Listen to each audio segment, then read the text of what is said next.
All right, let's read this article out of Reuters. Australia excludes farms from carbon scheme. Australia's government has agreed to exclude agriculture from its emissions trading scheme in a major concession. See, this is a major concession not to charge farmers to have a farm, because the evil cows are emitting greenhouse gases. Ooh, and all the electricity, to run those John Deeres to till the fields, well, that's killing the planet. No, these people are giving life to the planet. They are growing the life force that sustains humanity. And if they had their way, they'd tax them tomorrow.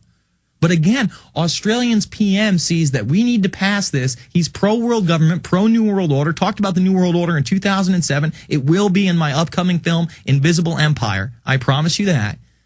And now he's like, well, we'll make a major concession and not go after the farmers right now. See, if they pass it, then they'll put all these new provisions on there and go after the farmers a year, 2 years down the road.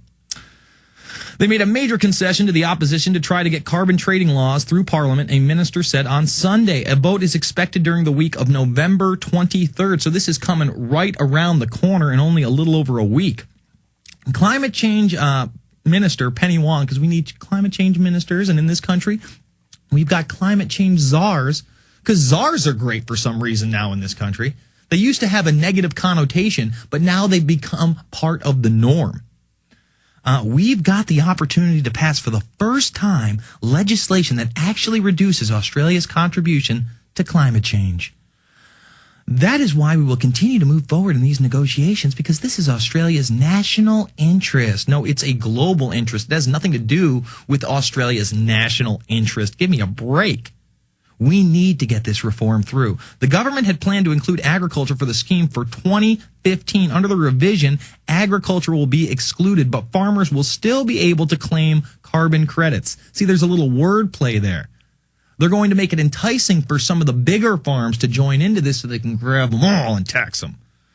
The carbon trade laws were defeated for the first time in August in the Senate, but Kevin Rudd, and we're going to read some of this address to the Lowell Institute right here, where he's just pro-world government all the way, wants the plan passed before the Copenhagen talks that aim to yield a broader agreement on how to expand their global fight against climate change. Many conservatives deny there is any proof that human activity is causing climate change, because there isn't. It's called a sun cycle. Please go out there and watch The Great Global Warming Swindle. Get it on DVD. Make copies. Hold screenings. Tell your friends. Tell your families.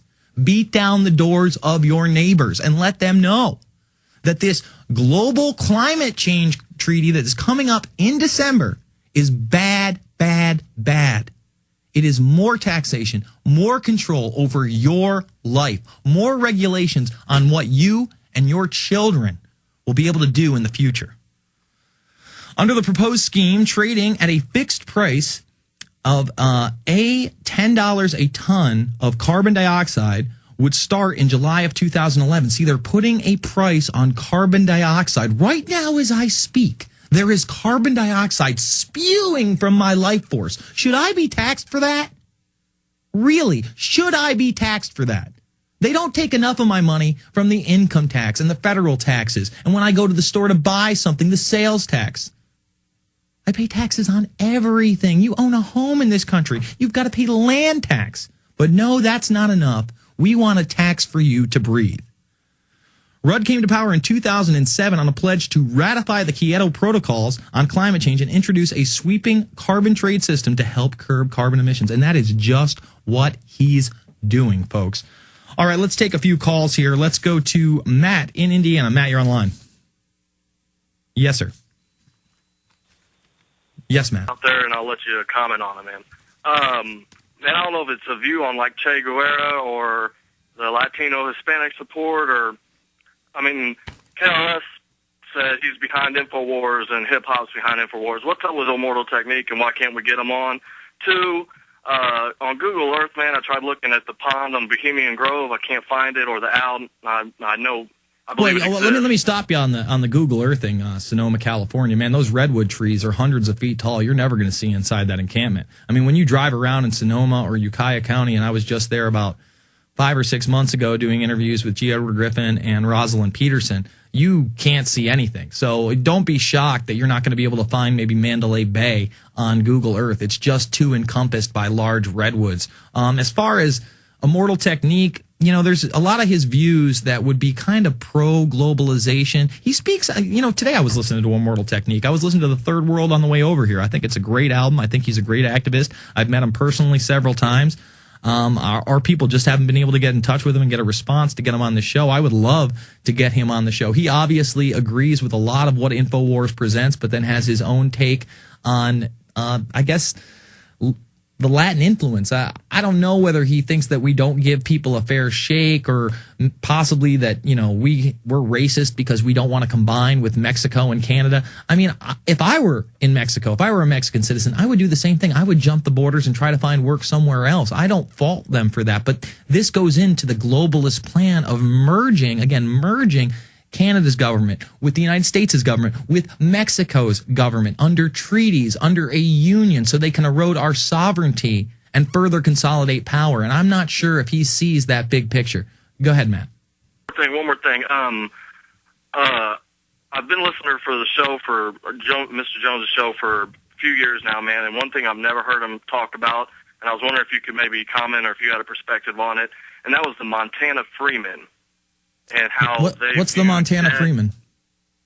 The Montana Freeman is a guy, a group of people that basically had the view that the more debt you were in, the more money you had, because of the way the monetary fiat system was set up, and they basically didn't pay their taxes, which I understand, and then that ended up putting them away. But I've never heard anything more about it, and I was wondering if. Well, Matt, I got to tell you, I am completely ignorant on the subject. This is the first time I've ever even heard that term. I will have to look into it before I can make any kind of comment on it. I appreciate the call. Let's go to Annie in New York. Annie, you're on the line. Jason, hi, and thank you for everything you and all the people behind the scenes do. Oh, thank you. I just wanted to pass along a headline that's on Steve Quayle's website. It's a heads up: Chinese lien on U.S. Treasury. The Chinese parties were signing papers at the World Court on November 11th, following preparatory activity on the 10th to execute their lien on the U.S. Treasury.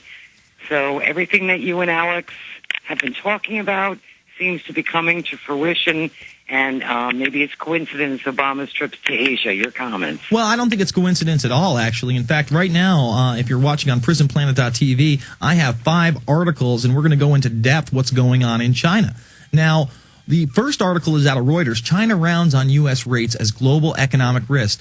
Ultra-low interest rates in the United States are fueling speculation in overseas asset markets and threatening the global economic recovery, a senior Chinese official said on Saturday. The situation has already encouraged a huge dollar carry trade and had a massive impact on global asset prices. Now, he's over there because they need to figure a way out to bring in a global currency and dump the dollar without panic. And of course, the mainstream media is telling you a weak dollar is good, and that we need a weak dollar so we can compete with China, because unfortunately the trade the trade is undervalued at China. Here, check this out. Obama goes to Beijing. The dollar's long-term decline as the world's dominant currency will be on display next week when Barack Obama visits China, pledging to address what he sees as a deeply imbalanced economic and financial relationship. So again, this is about economics.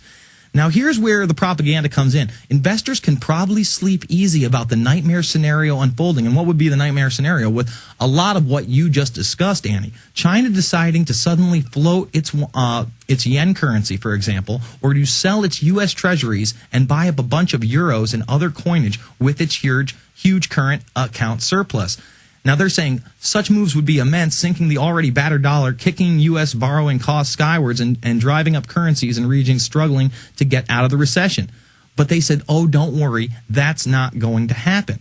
Now, much focus, according, will be China's managed exchange rate to the dollar. And right now, the yen is about 6.8 to the dollar, and they're saying it's undervalued. So now they're going to discuss how they're going to bring the yen up without killing the dollar immediately. Again, it has to be a slow death for the dollar for them to introduce a new type of currency, a new solution. I thank you for the call. Well, even go ahead. One of the as one of the key agreed beneficiary owners of the loan 10,000 tons of gold and the currency boxes, the World Court powers will enable them to, quote, seize U.S. assets around the world within their jurisdictions and probably even on the high seas and at airports to the value of the diverted and stolen assets. And they're saying that 163 prominent individuals, many from Congress, plus former presidents, could be arrested. And I know you've got other callers. I thank you so much for everything you do. You've got it, Annie. I doubt we're going to see people in the United States in prominent positions be rounded up and arrested. But let me just say this. This is what the United States is headed towards and is happening in China. This one's out of BrettBart.com.